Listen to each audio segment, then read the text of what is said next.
Welcome to the Child Discipleship Podcast by Awana, Lasting Faith in Jesus for Every Child. I'm Matt Markins, joined by... I'm Mike Handler. And for 20 plus years in children's ministry, we've been talking about parents. It's one of the biggest conversations in our sphere. So the parent episode, let's get into it. Let's go.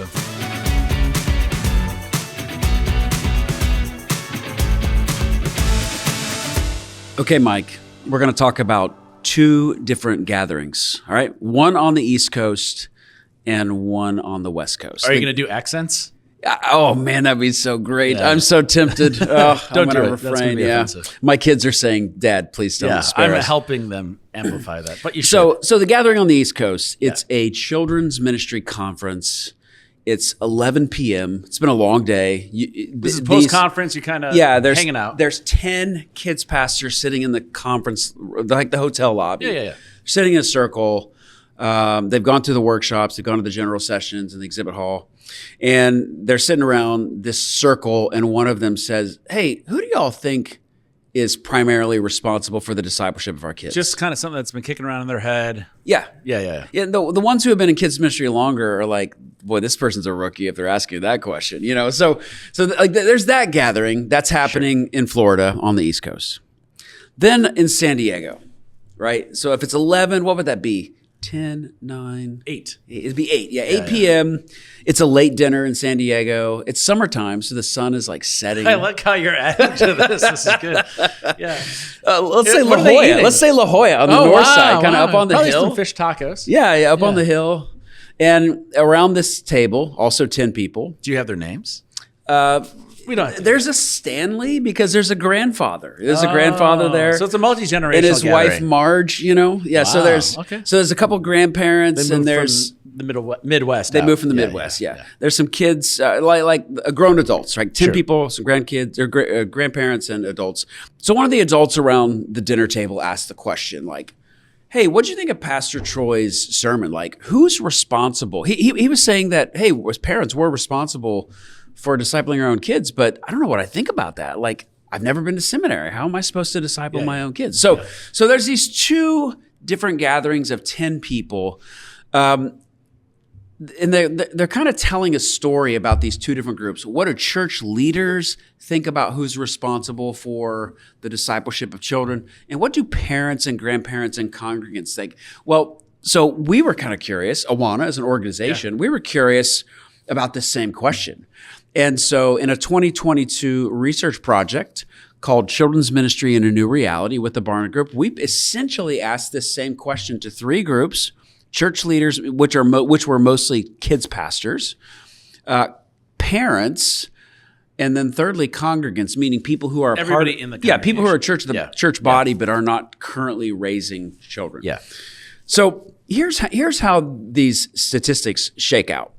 95% of kids pastors said they said the home is responsible for child discipleship or discipling their own kids. 95%. I mean, that's almost all. Yeah. Imagine like a presidential election and 95% of the country, like if you win by 4 or 5 percentage points, that's considered a landslide, you know? So this is a landslide of the nth degree. Like, we even say like kind of like a college basketball game where they wear the red foam fingers, you know, where you're pointing in the other team's face. It's the foam finger statistic. Like, you are emphatically, what do we call it? It's a declaration. Yeah. It's a declaration that you're responsible. Now, parents and congregants, on the other hand, it's really kind of split. It's near 50-50, where half of them say, you know, I think we're responsible. I think the home is responsible. The other half says, I think the church is responsible.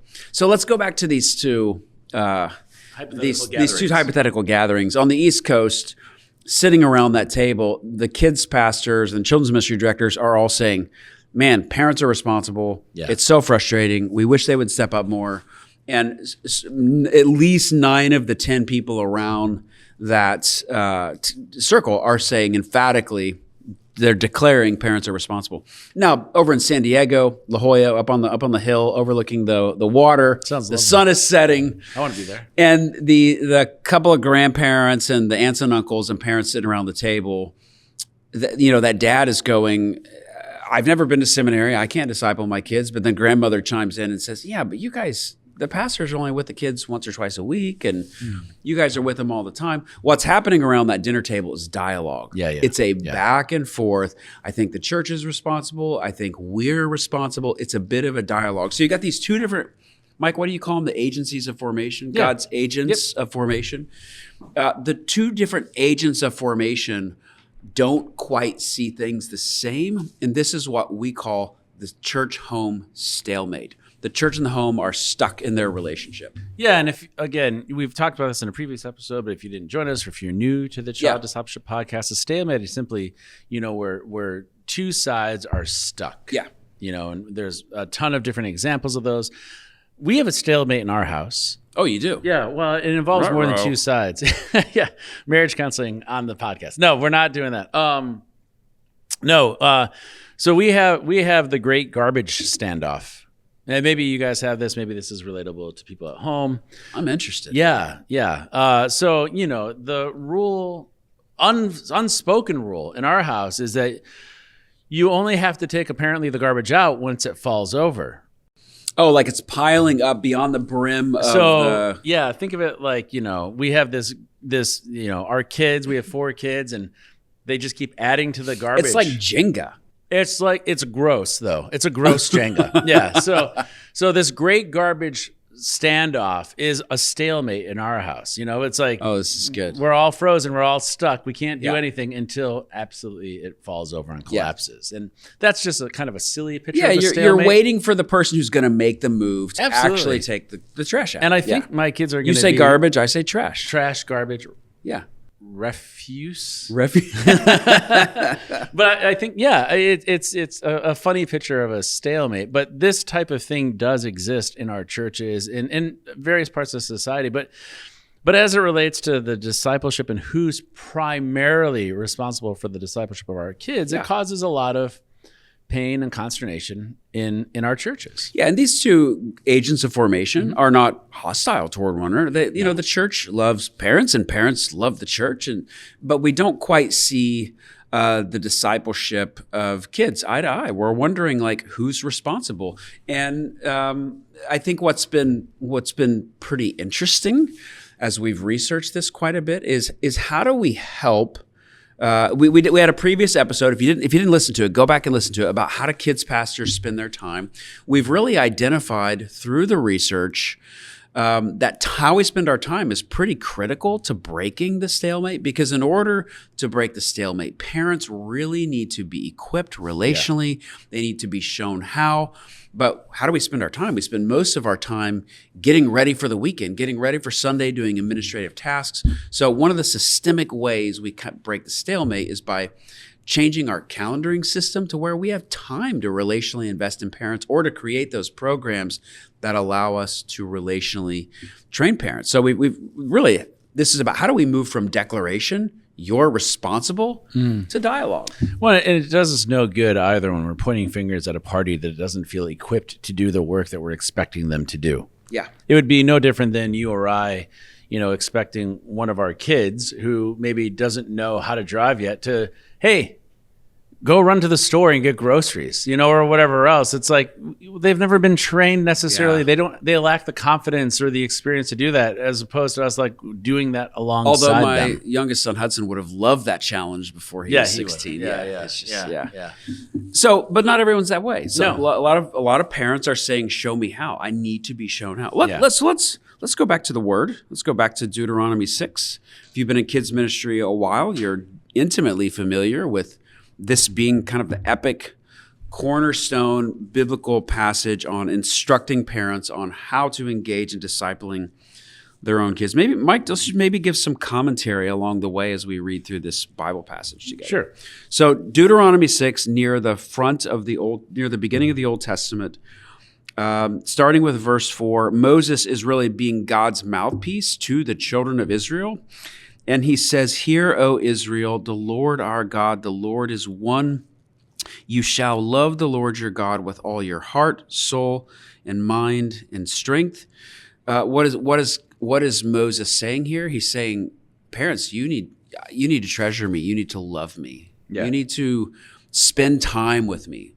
So the first thing I think we can cultivate in the heart of our parents, which I'm sure your pastor does this through weekend teaching and your small groups are doing this, but it's cultivating a tender heart in the hearts of parents toward the Lord and have a relationship with him. Yeah, I mean, this is total community type of tender heart, but it is very much that. It's where your treasure is. So perhaps a lot of parents are not engaging in the spiritual development of their own kids. Maybe they're not themselves cultivating a heart of relationship with God. Now, I'm not to say they're not saved. I'm just simply, it could be possible that many of them are not currently in an active relationship with the Lord. Well, and for all of us, it's hard to give what we don't have. Yeah. Right? So that could be what we're seeing. Perhaps. Okay. Let's keep moving. Verse number 6, Deuteronomy 6, picking up in verse 6. And these words that I command you today shall be upon your heart. In other words, the Ten Commandments and God's commandments and the law and the Bible, we can read that today with a broader perspective than the children of Israel. In other words, God's word is to be upon our heart. It's something we allow to shape our lives. It's something we think about. And living a Christ-like life is a part of what it means to follow him. But he doesn't stop there. So he's basically said, love me, give me your whole heart, and my words, the Bible, should be upon your own heart. But then he goes forward into action. You shall teach them, your children. You shall teach them, the Bible. You shall teach them diligently to your children. Mm-hmm.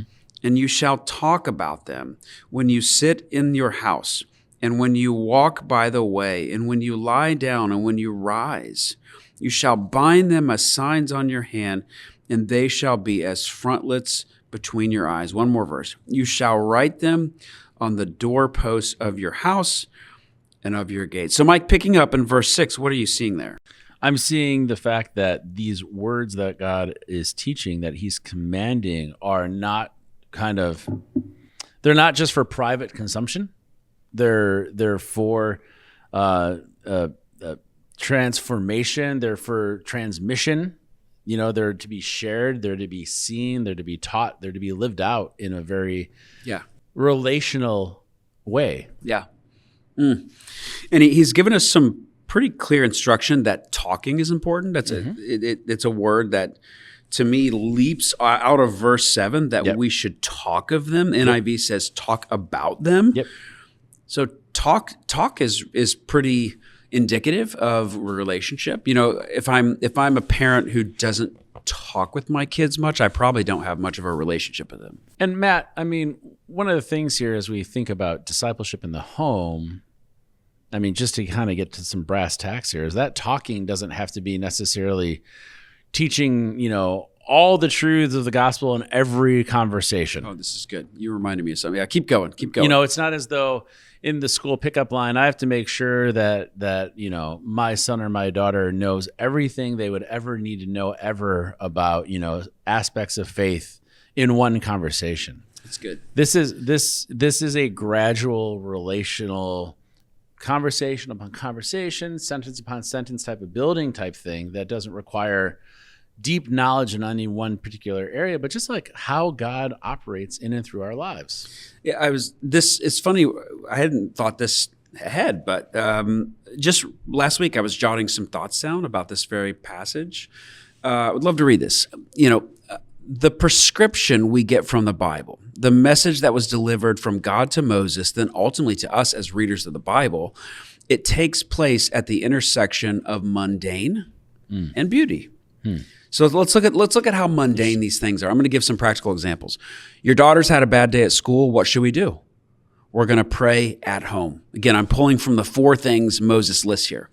We're going to pray together at home. Okay, your son is struggling with lust. Well, it's time for him and dad to go on a walk.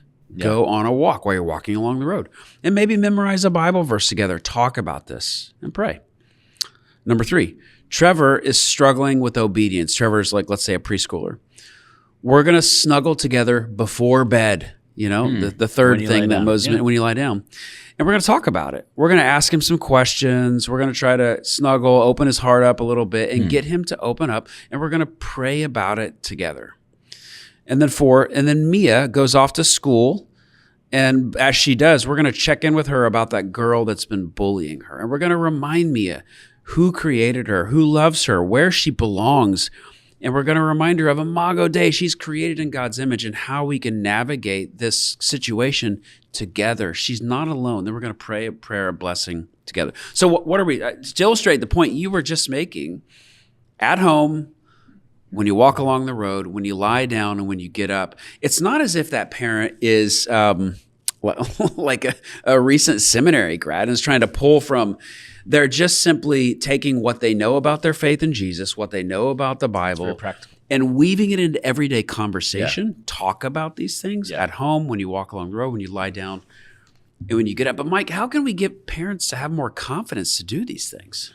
I mean, there's a couple of different ways to do it. One, we model it, right? What we model, people kind of catch and understand. It's good. Two, let's talk with our parents about these types of things too. Let's take the mystery and the bigness and the intimidation factor out.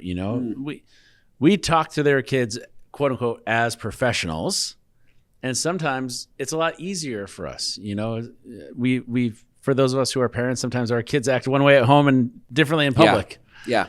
But the fact of the matter is, when we are working with parents, I mean, let's be intentional, like we've talked about a couple episodes ago, in putting time on the calendar to just talk with them about talking with their kids. So if you didn't catch the episode on how kids pastors or even church leaders spend their time, it's critical to solving the stuff. So go back and listen to that as you have more time. But we're just kind of describing, once you've kind of recalendared your life, your work life, your ministry life, then you can begin to put some of these things. Mike, you mentioned the word modeling. I think that's a good word. How to put modeling in action, how to relationally train that parent on how to live this out with their kids. So let's keep playing around with this idea of modeling it for parents, or relationally training and equipping parents. I'd love to tell a story that I think illustrates, like, once I'm in close proximity to parents and I'm able to spend time with them, and whether it's an official training or we're just having a conversation, like, how should we posture ourselves? We might be tempted to go into that declaration mode. You're responsible, as compared to, how do I come beside them, be empathetic of their world, and really understand? How do we have that open dialogue? Kind of like that group of 10 people around the table in San Diego. The church is responsible, the parents are responsible. Which is more open to conversation. It's more open to dialogue and conversation, and it's working together, right? Yeah. Most people don't want to be declared to. They want you to come alongside of them. So, okay, here's a story that's not very flattering. You and I are pretty good at telling stories that are not very flattering. Self-deprecating. Okay, so... Okay. When my time at D6, which was another great organization I used to work for, when that chapter was ending, and I knew it was ending, and it was a healthy ending. I'm still in great relationship with that organization today. But when I knew that season was coming to a close, the Awana door was opening, and it was going to require us moving from Nashville to Chicago. And Katie and I were on this journey together.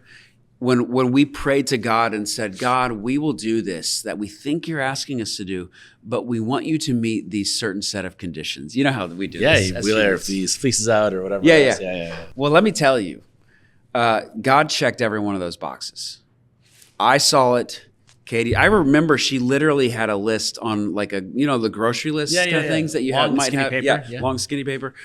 I remember every one of those boxes was checked, and she saw it. I saw it. We knew. But here's my offense.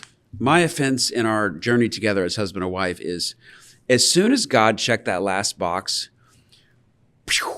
I just took off running. You're one of my favorite people in the world. We're good friends. This is what I hear you saying is you're a man of action. It's a repeating habit in my life where I can get out ahead. Yeah.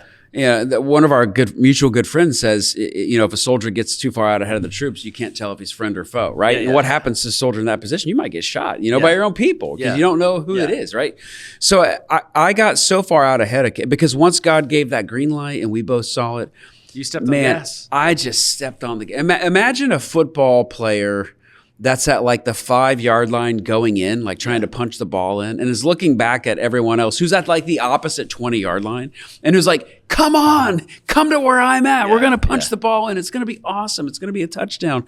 That was kind of how I postured my husband energy and my friend. Katie's my friend. We're best friends. So I very much left her feeling like, okay, Matt, of course we both saw God move, but you weren't with me. You got way out ahead of me, and I felt like I was kind of dragged from Nashville to Chicago. We've got Katie on the line. We got Katie on the line. We're going to patch her in here. Well, when we moved to Chicago, this conversation would swirl back around on a regular basis. And by that you mean it would just continually come up? It just comes up. It would come up in the sense of like, Katie would have like a really good day. She would say things like, oh my gosh, living here in the Chicago West suburbs, we lived in the Fox River Valley, very cute area with walking paths and a river and little downtowns and just so adorable. And she would say things like, oh, it's just so wonderful raising the boys here. And then the very next day, she might say, what are we doing here? Why did God move us away from our home and our friends and our long-standing community? And then, maybe a week later, oh, it's just so charming. I'm just so thankful we're here. And then a few days later. So after a few years of this swirling, I just got frustrated one day. And I said to Katie, in the middle of a I would say it was an argument, a healthy argument, but an argument nonetheless. And I just said, Katie, I feel like all you want me to do is sit in the ditch and cry with you. And she said, now we're getting somewhere. That's exactly what I want you to do. Because for 3 years, it was 2 or 3 years. I think it was 3 years. For 3 years, I was in defending mode. I was defending the declaration that, Katie, we both saw God move. We both saw him lead us in this direction. But I wasn't with her. I wasn't dialoguing. I was declaring, right? And I just wonder, obviously parents are responsible. Deuteronomy 6, we just read through that. Deuteronomy 6 makes it very clear parents are responsible. Mathematically, like the church only has so many hours. Parents have tons of hours in theory and in practice. So parents are responsible. But I just wonder, Mike, if we could get in close proximity with parents, if we could recalendar, go back and listen to that episode on how we spend our time. If we can recalendar our church leadership, our kids ministry world on how I spend my time on a weekly basis, maybe move from 0 to 1 hours of relational connection with parents to maybe 2, 3, 4 hours a week. And if I can leverage that time on figuring out how to build programs or get coffee appointments to get close to parents, I wonder if we showed them, if we don't do what I did, but do what Katie was recommending, was dialogue and be with them and walk beside them in their pain and understand their world. If this is how we postured our kids pastor leadership, our children's ministry director leadership, I wonder what opportunities would arise from that. I think I'd like to offer an observation at this point, and that would be that what it sounds like you were demonstrating in that moment, albeit maybe out of frustration, was compassion. I think so oftentimes we think about sympathy and empathy. Both of those are from within. If I could get kind of clinical here for a second, like sympathy and empathy, you arrive from within. Like I'm going to draw from my own strength to empathize with you in this. Compassion is from without, though. Compassion's outside us, if you will. Yeah. So what I hear you saying, or suggesting rather, Matt, is the fact that like we, in the children, youth, and family ministry world, next gen world, need to have compassion for parents and be willing to walk with them and journey with them and hear them out and not arrive with all the answers per se. Yeah. That's declaration. Yep. It's not shaking our confidence in what the word says per se either. I don't know what we should do. But it is saying, hey, it's our youth pastor, Vince, coming alongside Aaron and say, hey, how's this in your daughter's life? Or how's this in your son's life? And like, how are you guys doing on that? Everything okay? That sounds like it's hard. Or, parents, all of us are striving for perfection, it seems like all the time, and none of us are achieving it. No, and there's a weight to that. There's shame to that. There's shame to that. Even this is coming to me in real time as you were describing that. This hit me. That moment where in frustration, there was compassion, but frustration when I said to Katie, I feel like all you want me to do is sit in the ditch and cry with you. And she said, that's exactly what I need. If we were to draw a parallel, what is it that the parents are pounding the table, just like I was? What is it that you think they're saying? And you're putting them in your seat? To the church path, to the kids pastor. Yeah. Like they've heard from you, you're responsible. So what is there? I feel like all you want me to do is sit in the ditch and cry with you. Yeah. It's like, how do you want me to do this then? How do you want me to disciple my kids? I don't know what I'm doing. I don't know how to do this. That's exactly it. I think their frustration, whether they would say it this way or not, toward a kids pastor is no one's ever shown me how. Yeah. You've told me how, maybe audibly. You've made me feel guilty about it. You maybe sent me a video where you talked about it. But when is the last time someone sat next to me at a table? Or I went to a workshop where we kind of maybe role play this out around round tables. Like, when has that relationally happened? Some churches do this. If you're out there listening, you're like, yeah, we do that. Well, that's awesome. You're one of the 0.3% of churches doing that. Most churches have not relationally trained and equipped parents on how to do this. Now, you get training at work. You might get training in a school, like a trade school.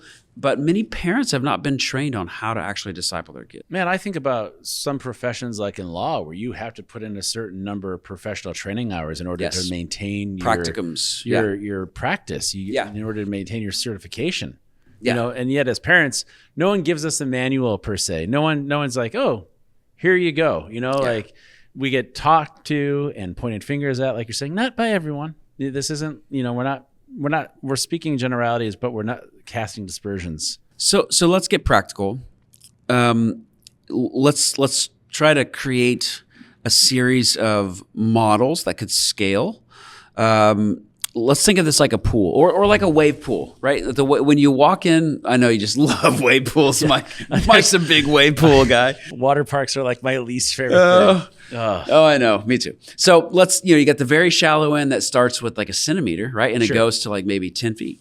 So let's start with the shallow end of the pool.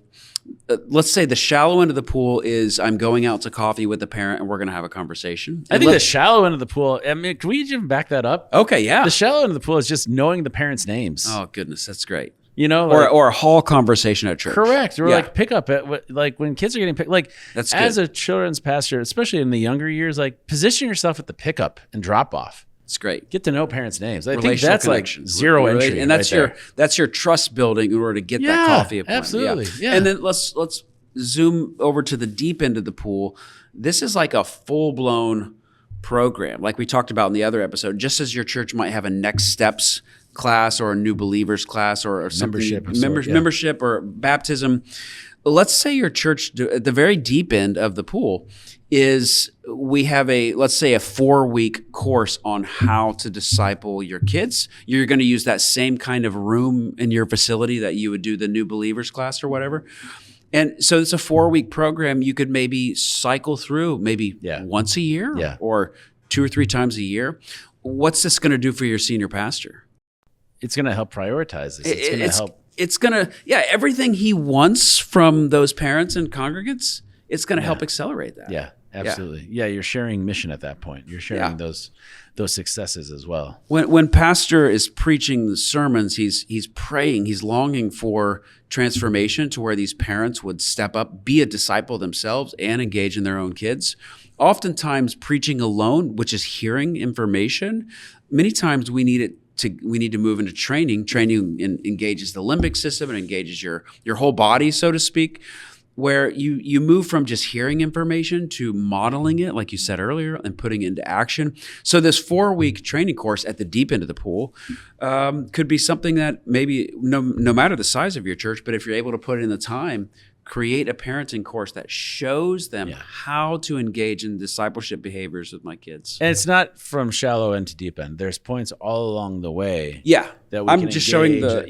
the two ends, the two breadth ends. of it. Yeah. So what would be some of those points? If one end is we're meeting in the hallway or having a cup of coffee, which is very informal, and the other end, the deep end, is very formal. Yeah. Like, what would be some of the midpoints? Yeah, I think even having, a once a year, like beginning of the ministry year type of parent meeting, sending out regular communication, whether that's through email or a video or whatever else. I mean, like, there's just these connection points that you can make along the way. You could even do a quarterly parent meetup type of thing.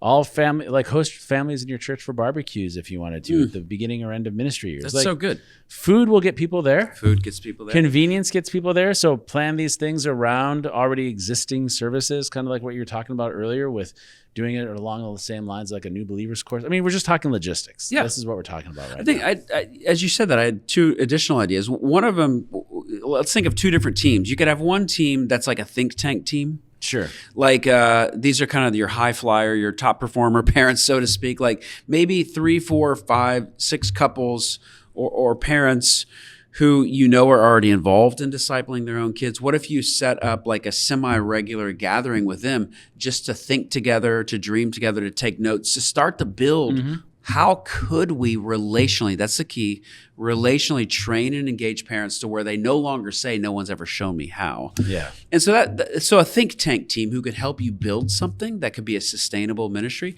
But then another one would be like we used the term in a previous episode, an iterative testing team, right? Like you might not be ready to pull out or roll out a program yet, but you might want to test some ideas. And parents are more than happy to walk with you on this journey too. Yeah. So what if you picked 3 to 5 couples and said, hey, would you be willing to do a 4-week test over the course of a certain period where we're going to meet once over the course of 4 particular days and test some things out and ask them what worked, what didn't work, what gave you the confidence as a parent to engage in discipling your own kids. And I would say if you're young in this whole role too, look for families in your church or families that you know who have done this successfully and That's ask so them what they've done. Yeah, like that's if they could so point key. back to 1 or 2 things, what would those things be? And start to dig under that. I mean, you could get mentor families for other families. That's stewardship of wisdom that's right at your fingertips, right? Yeah. Well, Matt, it sounds like, as we think through who is responsible for discipling kids, a declaration, while true, may not be the best way to approach what we call the stalemate in this regard. That's spot on. It's theologically true. It's mathematically true. But declaring it alone is not enough. Yeah. So let's enter into dialogue with the parents that we serve, that we want to come alongside. These are not adversaries. These are teammates in the discipleship of the children and youth within our congregations. That's so good. What a great conversation. Just remember the key in doing that. You got to know how to build in that time. Go back and listen to that episode on how to spend your time. Wow. You guys are doing the most important work on the planet. When you get down on one knee, you look a child in the eye, you fist bump them, talk about their day, you get to know them. And over the course of time, we bring in the power of God's word into that relationship. That's child discipleship. It's the most important work on the planet. It's what you're doing. Keep it up. God bless. Take care.